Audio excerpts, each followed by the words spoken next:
يا أيها الذين آمنوا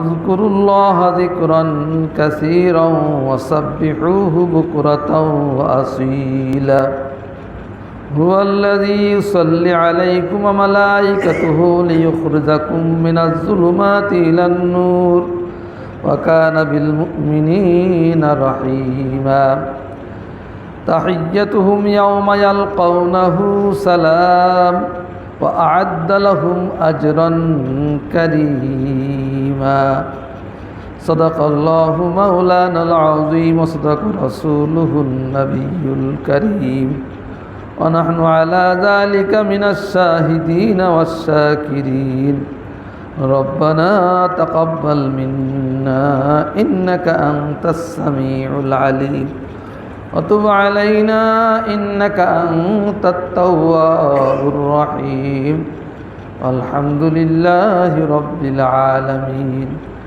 وقال رسول الله صلى الله عليه وسلم أكثروا ذكر الله حتى يقولوا مجنون أو مراء أو كما قال عليه الصلاة والسلام إن الله ملائكته يصلون على النبي يا أيها الذين آمنوا صلوا عليه وسلموا تسليما اللهم صل على سيدنا نبينا وشفيعنا وحبيبنا مولانا محمد صلى الله عليه وعلى آله وصحبه وبارك وسلم اللهم صل على سيدنا نبينا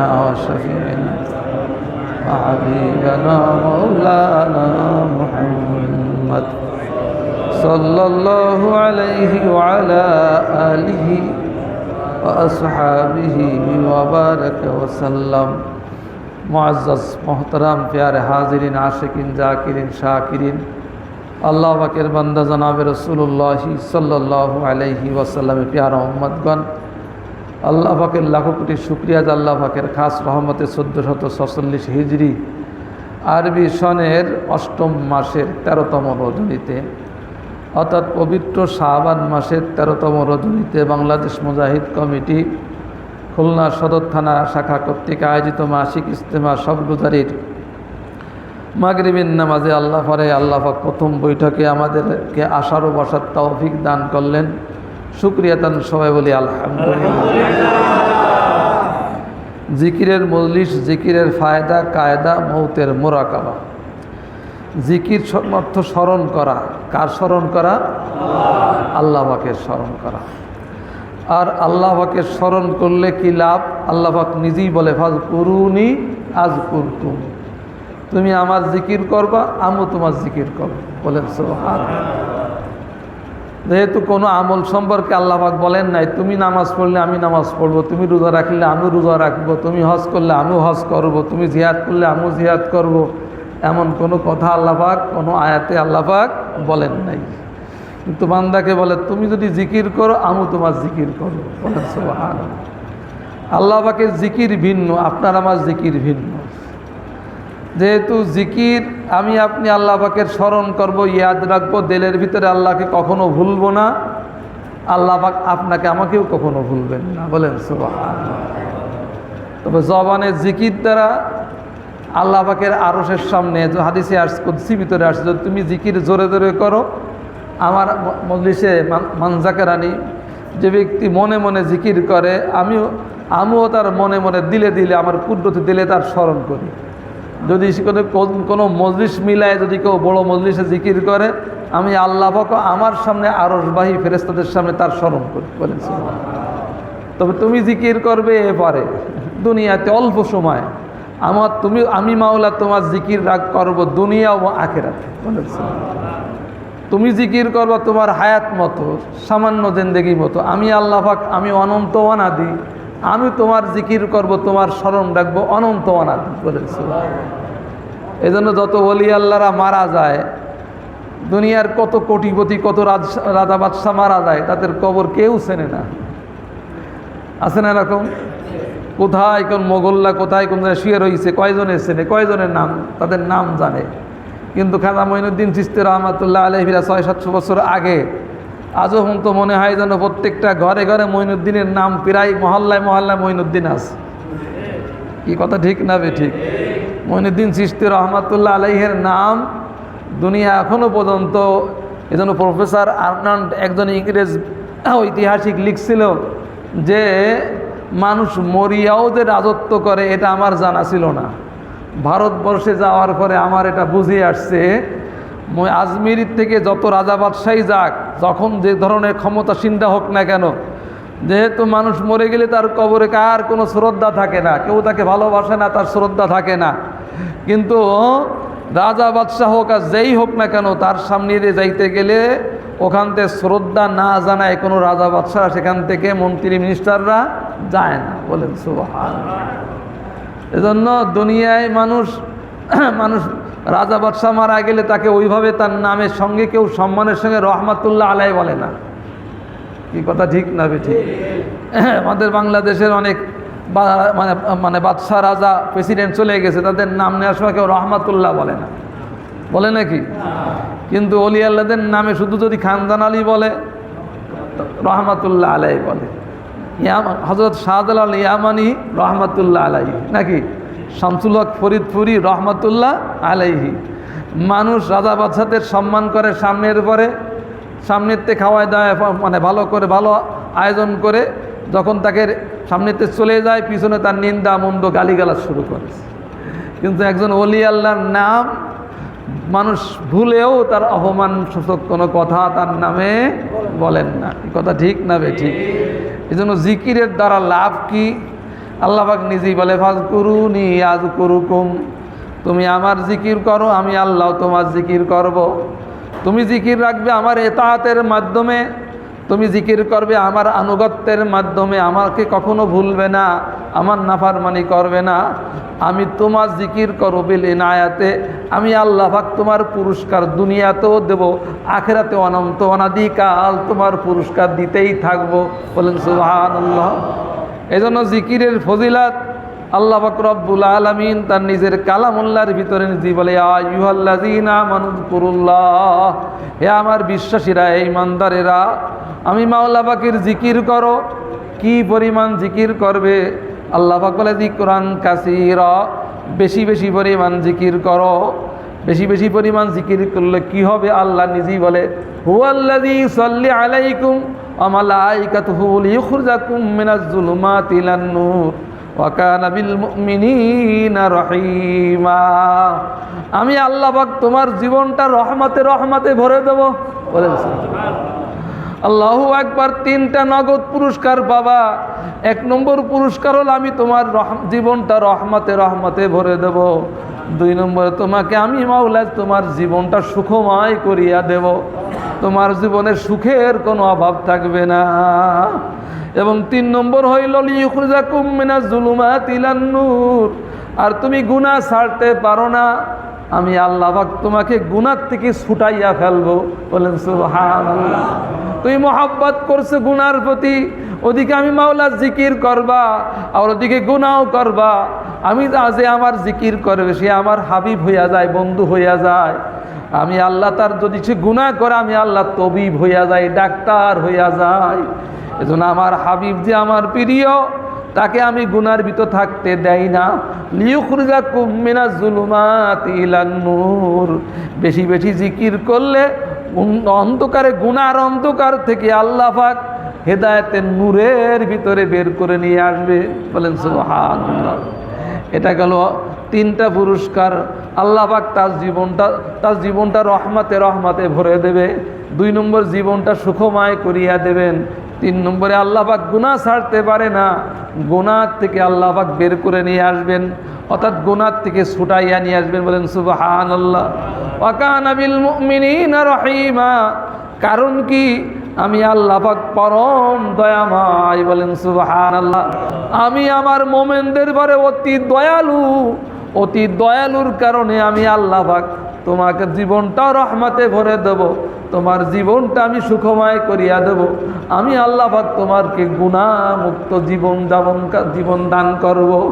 এই জন্য দেখছি যারা চরমনায় মুড়ি দেওয়ার পরে প্রথম সবাকে যখন বায়াত হয়, যারা ঠিকঠাক মতো 40 দিন পর্যন্ত জিকির আজকার করে, কারোর 7 দিনেও ভিতরে আলামত আসে, কারোর 11 দিনেও আসে, কারো 21 দিনেও আসে, কারো 40 দিনের ভিতরে একটা পরিবর্তন আসিয়া যায়। জিকির যখন করতে থাকে মানুষের মাওলার সঙ্গে তার একটা তাল্লুক আল্লাহ হইয়া যায়, মাওলার সঙ্গে একটা গোপন নিসবাত হইয়া যায়, গোপন নিসবাত গোপন সম্পর্ক হইয়া যায়।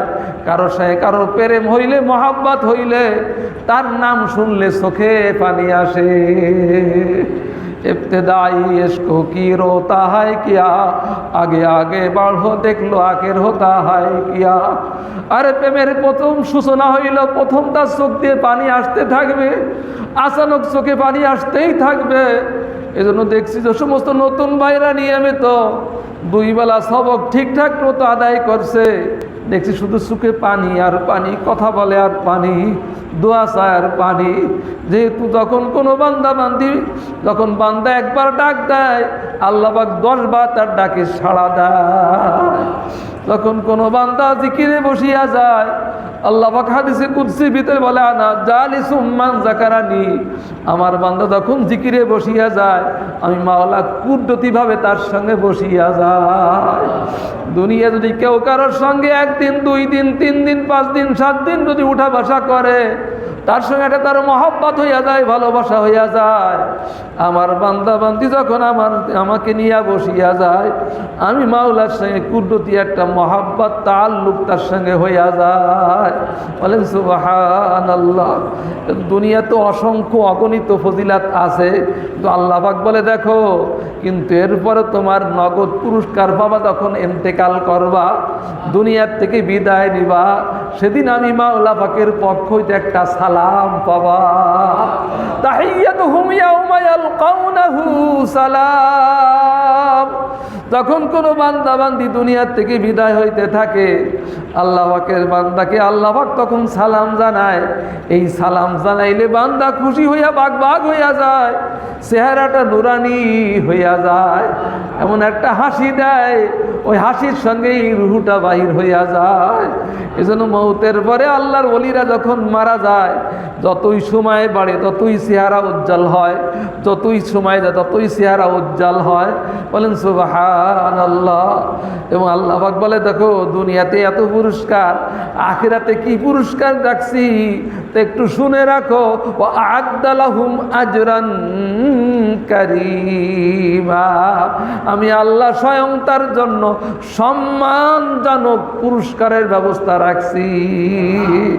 মহান মাওলায়ে কারীম যেই মেহমানদারি করাবেন, যেই পুরস্কার দিবেন, আল্লাহ যেমন বড় তার পুরস্কারও তেমন বড়, তার পুরস্কারের উপরে আর কোনো বড় পুরস্কার হইতে পারে না। বলেন সুবহানাল্লাহ। তাই আল্লাহ পাকের বান্দারা তাই খেয়াল রাখি, এখন যেহেতু জিকিরের ফজিলত যদি বেশি জানি লাভ হবে না, জিকির বেশি করা লাগবে। জিকির করলে লাভ কি? আল্লাহর হাবিব রাসূল কারীম সাল্লাল্লাহু আলাইহি ওয়াসাল্লাম বলে দেখো, বেশি বেশি জিকির করলে তোমার ঈমান তাজদিদ হবে। বলেন সুবহানাল্লাহ। ঈমানের মাধ্যমে জান্নাতে জায়গা কিনতে পারবা। শুধু জায়গা কিনলে বাড়ি তো করা লাগবে, বাড়ি তো সাজানো লাগবে। এই কথা ঠিক না বে ঠিক? তাই জান্নাত সাজাইবা কি দিয়া? আমল দিয়া। বলেন সুবহানাল্লাহ। ঈমান লা ইলাহা ইল্লাল্লাহু মুহাম্মাদুর রাসূলুল্লাহ, লা ইলাহা ইল্লাল্লাহ, তার ঈমান আনলাম, কিন্তু ঈমান তাজদিদ করা লাগে, নবায়ন করা লাগে। একটা মানুষ বেশি খাটতে খাটতে দুর্বল হইয়া যায়, এরপরে নাস্তা করা লাগে, খাওয়া লাগে, বিশ্রাম নেওয়া লাগে, আবার নতুন করে খাওয়া লাগে, নাকি শরীরের শক্তি সঞ্চয় করি আবার কাজ করতে পারে না। একটা শ্রমিক কাজ করতে করতে দুর্বল হইয়া যায়। একটা মেশিন দীর্ঘদিন চালাইলে সেটাও কিন্তু ওয়ার্কশপে নেওয়া লাগে, ওটাও কিন্তু সার্ভিসিং করার লাগে, কিন্তু ইমানের তাজদিদ কিভাবে করবা? আল্লাহ কাছে দুনিয়ার কোনো ওয়ার্কশপ নেওয়া লাগবে না, দুনিয়ার কোনো ডাক্তারের কাছে যাওয়া লাগবে না। আল্লাহ পাক অটো আমাদের তাজদিদ করার জন্য ব্যবস্থা করিয়া দিয়েছেন। লা ইলাহা ইল্লাল্লাহ, লা ইলাহা ইল্লাল্লাহ, লা ইলাহা ইল্লাল্লাহু মুহাম্মাদুর রাসূলুল্লাহ। আল্লাহর প্যারা নবী রাসূল করিম সাল্লাল্লাহু আলাইহি ওয়াসাল্লাম বলেন, আকসিরু যিকরাল্লাহি হাত্তা ইয়াকুলু মাজনুন। অন্য হাদিসে রাসূল করিম সাল্লাল্লাহু আলাইহি ওয়াসাল্লাম বলেন, জাদ্দিদু ঈমানাকুম।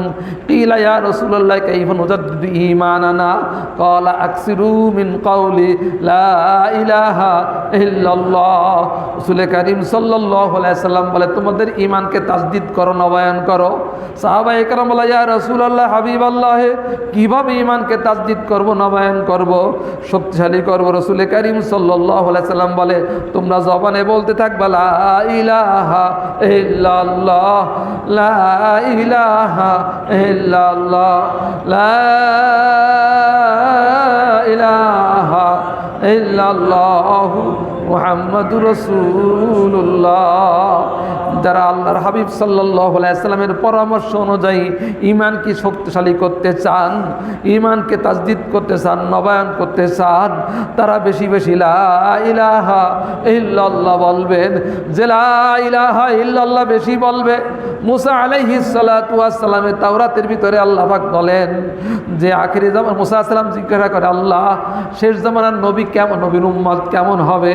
রাসূল করিম সাল্লাল্লাহু আলাইহি ওয়াসাল্লাম আল্লাহ পাক বলেন, ও নবী মুসা, তারা বেশি বেশি লা ইলাহা ইল্লাল্লাহ, লা ইলাহা ইল্লাল্লাহ, লা ইলাহা ইল্লাল্লাহ বেশি বেশি আমল করবে, বেশি বেশি দাওয়াত দিবে লা ইলাহা ইল্লাল্লাহ। আমি আল্লাহ তাদের পুরস্কার নবীদের ন্যায় দিব। আল্লাহু আকবার। এজন্য নবীদের মতো যদি পুরস্কার পেতে চাই, যেহেতু কিয়ামতের আগে মানুষ ইসলাম শেষ হইয়া যাবে, লা ইয়াবকা মিনাল ইসলামি ইল্লা ইসমুহু ওয়া লা ইয়াবকা মিনাল কুরআনি ইল্লা রাসমুহু। রাসূল করিম সাল্লাল্লাহু আলাইহি ওয়াসাল্লাম বলে, কিয়ামতের আগে ইসলামের নাম, শুধু ইসলাম ধর্মের বিধিবিধান মানুষের ভিতরে থাকবে না, শুধু নামে ইসলাম থাকবে, ইসলামের ধর্ম কর্ম আমল পাওয়া যাবে না। ওয়া লা ইয়াবকা মিনাল কুরআনি ইল্লা রাসমুহু, কোরআন শুধু রসমি কিতাবে কিন্তু আয়াত লেখা থাকবে, কোরআনের পাতায় আয়াত লেখা থাকবে, কিন্তু কোরআনের কোনো আদর্শ বাকি থাকবে না। তার আলামত এই সদর থানার ভিতরে এত বড় একটা থানার ইজতেমায় একটা হালকার মতো আজকে ইজতেমায় লোক, যেহেতু মানুষ আস্তে আস্তে ইসলাম থেকে দূরে সরতে থাকবে, মানুষ নামাজ ছাড়বে, রোজা ছাড়বে, পর্দা থাকবে, হালাল হারাম ছাড়বে, সুদ খাবে, ঘুষ খাবে, নাফরমানি করবে, মানুষ আস্তে আস্তে আল্লাহ থেকে দূরে সরিয়া যাবে। এমন একদিন আসবে শুধু লা ইলাহা ইল্লাল্লাহ, একটু পরিচিতি ছাড়া আর কোরআন হাদিসের কিছু পাওয়া যাবে না। তাই আল্লাহ পাকের বান্দারা খেয়াল রাখিয়েন, জিকির যতই বাড়াবেন, পরিবারের ভিতরে জিকির চালু করবেন, পরিবার থেকে জাকিরিন তৈরি হবে। নিজে জিকির যদি আমি শুধুমাত্র হালকা ইস্তেমায় জিকির করি, ঘরে যদি জেন্দা না রাখি, তাহলে ঘরের ভিতরেও জাকিরিন পয়দা হবে না। তাই আসুন, আল্লাহু আকবার। জিকিরের ফজিলাত অসংখ্য অগণিত। যদি দেখার মনে চায়, আল্লামা জাকারি রহমাতুল্লাহ আলাইহি ফাজাইলে জিকিরের বিরাট একটা চ্যাপ্টার আছে, ওই চ্যাপ্টারটা দেখলে দেখবেন জিকিরের কত ফজিলাত। যাই হোক, আলহামদুলিল্লাহ, চক্ষু বন্ধ করি, মৌতের মোরাকাবার সঙ্গে বসি, এটাই বুঝি আমার জীবনের শেষ ইজতেমা। আল্লাহু আকবার। আজকে ফজরের নামাজের সময় আমার এক আত্মীয়র সংবাদ আসলো, গত ঈশান নামাজ পড়ছে, হার্ট সমস্যা ছিল, রাতেই হার্ট ফেল করছে, রাতেই স্ট্রোক করিয়া মারা গেছে। আল্লাহু আকবার। আল্লাহ পাকের বান্দারা, আল্লাহু আকবার। এই সদরতানে ইজতেমা কত প্রবীণ মুজাহিদরা ছিল, যাদের চেহারাগুলো মনে আছে, কিন্তু তারা এখন আর নাই, আর কোনো দিন তারা আসবে না। আমরাও ইজতেমা আসছি ধারাবাহিকভাবে, হয়তো ইজতেমা আরও চলতে থাকবে বহুকাল, কিন্তু আমিও আসবো না, আপনি আসবেন না, আর এই দুনিয়াতে ইজতেমায় আর আসাও হবে না। এভাবে যেহেতু শাবান মাস, আল্লাহু আকবার, রাসূল করিম সাল্লাল্লাহু আলাইহি ওয়াসাল্লাম দোয়া করছেন, আল্লাহুম্মা বারিক লানা ফি রজব ওয়া শাবান ওয়া বাল্লিগনা রমাদান। সামনে রমজান মাস, মাস, রমজান মাসের জন্য প্রস্তুতির মাস, রজব মাস, শাবান মাস। বেশি বেশি আল্লাহ পাকের কাছে দোয়া করেন, আল্লাহ পাক যেন রমজান না দেখাইয়া মওয়াত না দান করেন। হযরত হাফিজ হুজুর রহমাতুল্লাহ আলাইহি তিনি দোয়া করতেন আর বলতেন, মাবুদ গো, রমজান মাসের এত কাছে আনিয়া আমাদেরকে তুলিয়া নিও না। আল্লাহ আল্লাহ, রমজান মাস এত দামি মাস, তার ফজিলাত অসংখ্য গণিত বলার সময় নাই। আমাদের কম বেশি জানা আছে, যেন বেশি বেশি প্রস্তুতি নিতে পারি, রমজান মাসে যেন সাক্ষাৎ আমরা সবাই পাইতে পারি। রমজান মাসে মওয়াত হইলে শহীদি মৃত্যু আল্লাহ পাক দান করবেন, বলেন সুবহানাল্লাহ। হে ভাইরা, খেয়াল করেন যে যেই বিছানায় ঘুমান আর ওই বিছানার দিকে তাকাইয়া দেখে আল্লাহ আল্লাহ। আরও খেয়াল করেন যাদের সঙ্গে চলেন, যাদের সঙ্গে মসজিদে আসা যাওয়া করেন, যাদের সঙ্গে বাজারে যান, যাদের সঙ্গে একসঙ্গে বিভিন্ন বইটাকে খাওয়া দাওয়া করি, একটু খেয়াল করিয়া না। আরে কত মানুষের সঙ্গে বাজারে গেলাম, আল্লাহ, সেই বাজারের সাথীর এখন আর তাদেরকে দেখি না। আরে কত বড় বাজারে কত ভাইদের নিকটে আসতাম দোকানে মাল কিনতে, এখন দোকানের গদি আছে কিন্তু সেই ভাইরা এখন আর নাই। যখন যাই হঠাৎ করে দেখি তিনি আর নাই, কেউ জানেন না অমুক বছর তিনি ইন্তেকাল, অমুক মাসে ইন্তেকাল করছে। আরে যাদের কাছে কেনাকাটা করছি তারাও চলিয়ে গেছে, যাদের কাছে লেখাপড়া করছি সেই হুজুর হজরতরাও এখন অনেকেই নাই। অনেক ছাত্র ভাইদের সঙ্গে লেখাপড়া করলাম, তারাও এখন নাই। আল্লাহ, যে আব্বাজান যেই চাচাদের কোলে উঠিয়া মানুষ হইলাম, সেই মুরব্বী চাচারাও কেউ আর দুনিয়াতে নাই। সেই আল্লাহু আকবার, আব্বাজানও তো নাই, কই ভাইরাও তো নাই। ও আল্লাহ পাকের বান্দারে খেয়াল করিয়া রাখেন, দুনিয়ার ঘরে আগুন লাগলে দুনিয়ার ঘরে দরজা জানলা ভাঙিয়া বের আশা করা যায়, আল্লাহু আকবার চিৎকার দিয়া মানুষের সাহায্যের আশা করা যায়। খোদা না খাস্তা এমন এক কবরপুরে যাত্রী, এমন এক ঘরে রওনা হয়েছি যেই ঘরে নাই দরজা, যেই ঘরে নাই জানালা, যেই ঘরে নাই ভেন্টিলেটার, ডাইনে মাটি বামে মাটি নিচে মাটি বিছানা, উপরেতে চাপা মাটি, কেউ তো ফিরিয়া দেখবে না। আহারে, ওই কবরে মাওলা যদি আপন না বানাইয়া যায়, তোমার আমার স্ত্রী সন্তানাদি একদিন, 2 দিন, 3 দিন এরা সবার স্বার্থের জন্য কাঁদবে। আহারে, এরপরে সবাই ভুলিয়া যাবে, এরপরে আর তোমার আমার খবর কেউ নিবে না। তাই আল্লাহ এখনো সময় আছে, খাস তওবা করিয়া চোখের পানি ছাড়িয়া মোহাব্বতের সঙ্গে মধ্যম আওয়াজে, বিশুদ্ধ আওয়াজে, সহি লফজে মাওলারে ডাকতে থাকি। মাওলারে যতই ডাকবো মাওলা ততই উত্তর দেয়। সুবহানাল্লাহ, আলহামদুলিল্লাহ, আল্লাহু আকবার বলার সময় খেয়াল করব আমার চোখ নাকের চোখের নিচে, নাকের উপরে ঠালা জায়গায় আমার মাওলাই ছাইয়া রইছে। আমি আল্লাহকে ডাকি সুবহানাল্লাহ। আল্লাহ পাক বলে, বান্দা তুমি কেন আমাকে বোলাও? আল্লাহ পাক বলে, সাব্বাহাতানি সাব্বাহাতুকা, ও আমার বান্দা তুমি আমার পবিত্রতা ঘোষণা করলা, আমি আল্লাহ তোমাকে পবিত্র করিয়া দিলাম। বলেন সুবহানাল্লাহ। ও বান্দা তুমি সুবহানাল্লাহ বলো, আল্লাহ পবিত্র, আল্লাহ পবিত্র। বান্দা তুমি যখন আমাকে পবিত্র যখন বললা, তখন আমি আল্লাহ তোমার গুনাহ অন্তরে আর গুনার ময়লা রাখতে পারি না। আমি আল্লাহ তোমার অন্তরকে গুনার ময়লার থেকে পবিত্র করিয়া দিলাম। এভাবে আলহামদুলিল্লাহ, আল্লাহু আকবার, একই খেয়ালে আমার মাওলা আমার দিকে চাইয়া রইছে। আল্লাহু আকবার। এবার লা ইলাহা ইল্লাল্লাহ বলার সময় খেয়াল করবো, আল্লাহ বাদে কেহ মাবুদ নাই। আমার অন্তরে যত দুনিয়ার পাশাখান দাম খেয়াল আছে সব ডাইন দিকে পিছনে ফের করিয়া দিলাম। ইল্লাল্লাহ যখন বলবো খেয়াল করব আমার কলবে আল্লাহই আছেন, আল্লাহই আছেন, আমার কলবে আল্লাহই আছেন। আল্লাহ আল্লাহ মহব্বতে জবানটা ভরিয়া, মুখটা ভরিয়া মহব্বতের সঙ্গে উচ্চারণ করব, আল্লাহ আল্লাহ আল্লাহ পাক বলে বান্দা আমি হাজির, তুমি আমাকে বুলাও কেন? আল্লাহুম্মা সাল্লি আলা সাইয়্যিদিনা ওয়া নাবিয়্যিনা ওয়া শাফিঈনা ওয়া হাবিবানা মাওলানা মুহাম্মদ সাল্লাল্লাহু আলাইহি ওয়া আলা আলিহি সাহাবিহি ওয়া বারাকা ওয়া সাল্লাম। سيدنا نبينا شفيعنا حبيبنا مولانا محمد وعلى آله وعلى آله